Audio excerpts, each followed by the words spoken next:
I think you are right, undoubtedly, that most people seem to be accepting the war on terrorism. But I believe that that acceptance is very superficial, very thin. I believe it's based on the fact that people do not have information given to them by the media.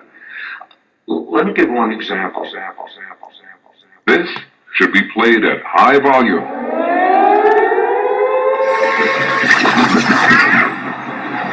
KALW in San Francisco, 91.7 FM. I'm Laura Flanders, and this is Working Assets Radio.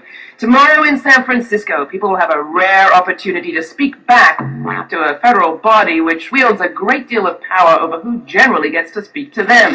The Federal Communications Commission regulates radio and TV, telephones, and satellite transmissions, and tomorrow, at San Francisco City Hall from 10 to 4, he will be holding a hearing to receive public comment on proposed changes to its media ownership rules. The concentration of media in the hands of fewer and fewer corporations isn't a new story, but the changes in just the last 2 decades have been remarkable. In 1983, 90% of the major media were controlled by just 50 companies. By 92, that number had been cut in half to just 24 companies. And by 2000, the overwhelming majority of the mass media was owned by only 6 companies. The overwhelming majority of the mass media was owned by only 6 companies. 6 companies. 6 companies. So today I'm going to be talking about public opinion in the media, and the voice recording that you heard at the beginning of this presentation was a clip from a song called Inspire the Empathic by Bassnectar, who is a very well-known figure in the electronic music scene, and his album is titled Underground Communication, and I chose it because it represented very nicely some of the things that I'm going to be talking about in this PowerPoint presentation concerning public opinion in the media. I chose this topic because they go together hand in hand, and I think that it's very important to talk about these two important units that we have learned in this class as a collective unit rather than separately. So, as I just mentioned, I chose to present these two topics together from class because I really do believe that they go hand in hand. You cannot learn about public opinion without learning about how it's been influenced by the media, and you cannot learn about the media without understanding how public opinion plays a role in it. So, public opinion is learned. It is not an innate thing. You're not born with an opinion, and it's influenced by such social factors as family, education, religion, gender roles, and of course the media. So a series of technological advances has caused the mass media to change over the years. So the first basically revolution in broadcasting started with the telegraph and then the radio subsequently. These two technologies really allowed messages to be portrayed to a larger group of people instantaneously and simultaneously. We have the newspaper, which has declined in recent years, as I mentioned, the magazine, the television, and now the superpower of the internet. So, as the song elaborated, there's certain gods of entertainment. So these are basically the several big mass media companies that have a huge sphere of influence over so many things that we don't even realize in our society. The song mentions 6 companies. 6 companies. The overwhelming majority of the mass media was owned by only 6 companies. 6 companies. 6 companies. However, the information that I found online was even less inclusive, and according to Hub Pages, and this information can also be found in the World Factbook, there's 4 or 5 companies that legally own 95% of all the information we receive through television and internet today. These include Time Warner, Viacom, Vivendi Universal, and Walt Disney. 6 companies: AOL, Time Warner, Disney, Bertelsmann, Viacom, News Corporation, and Vivendi Universal have already amassed holdings across the media, from newspapers to cable to the internet.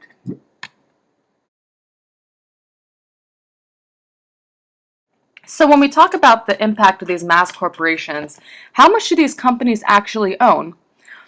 It's actually pretty scary how much they own. There's major entertainment theme parks such as Kings Island and Cedar Point. Entertainment movie studios, so we have Lennox, we have AMC, we have Rave. Television programming, CBS, PBS, Discovery, Disney, TBS, MTV, VH1, just to name a few.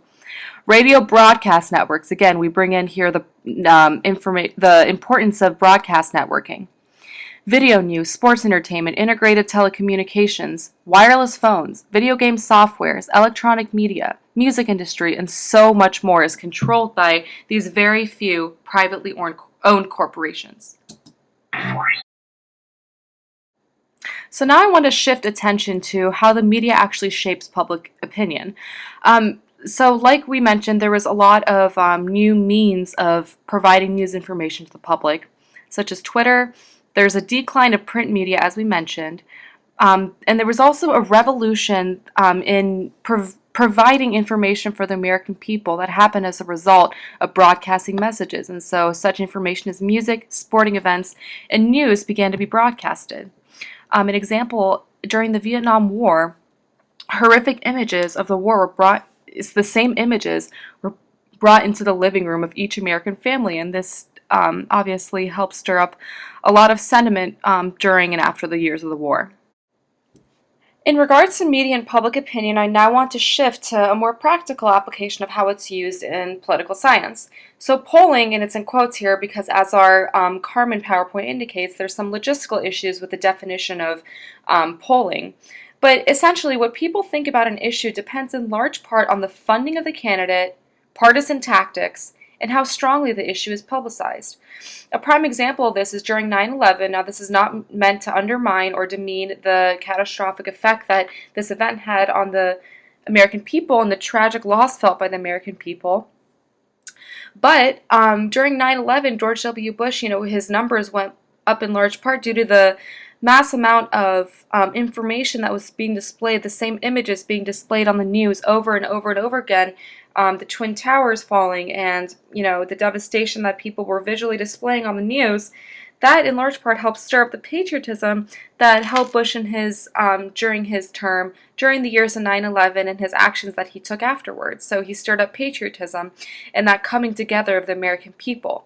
Now, there's also a technological bias that has now emerged in polling. For example, Barack Obama, during his campaign, used the technology of text messages on cell phones to give a message to everybody indicating that his vice presidential candidate would be Joe Biden. And this obviously creates a technological bias because not all people have this technology at their expense, but it is almost universal that he'll gain favor by doing such conveniences for the American people. And of course, there is the issue of partisan bias in TV news. There's actually a poll in our American Governing's textbook section on the media that discusses whether or not there is a conservative bias, a liberal bias, or a current balanced portrayal of news information in the news media today. And I'm actually really excited to see what happens with this poll, to see whether or not it's sort of a given that there is a bias in TV news, what the bias is, or whether our students really do believe that news information is being depicted as accurately as possible.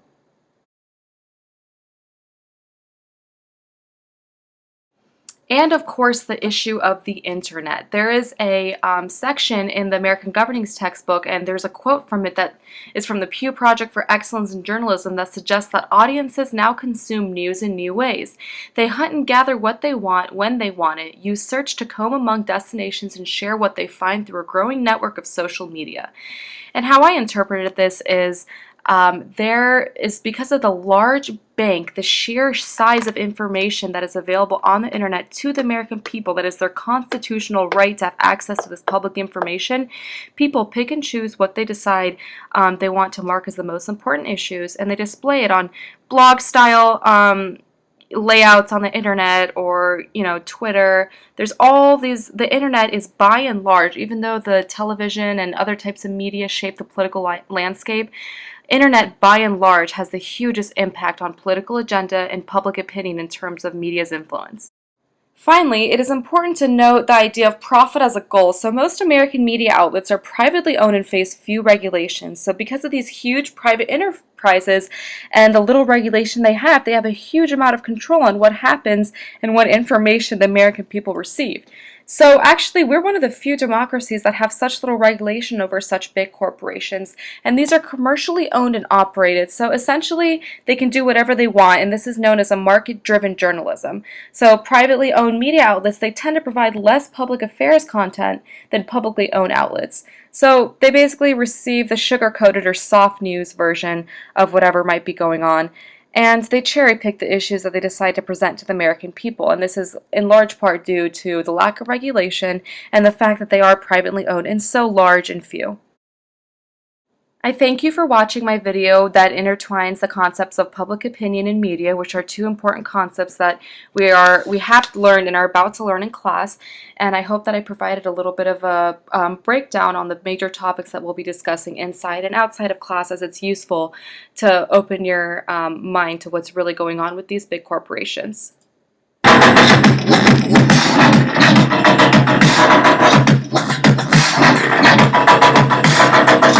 Open your eyes.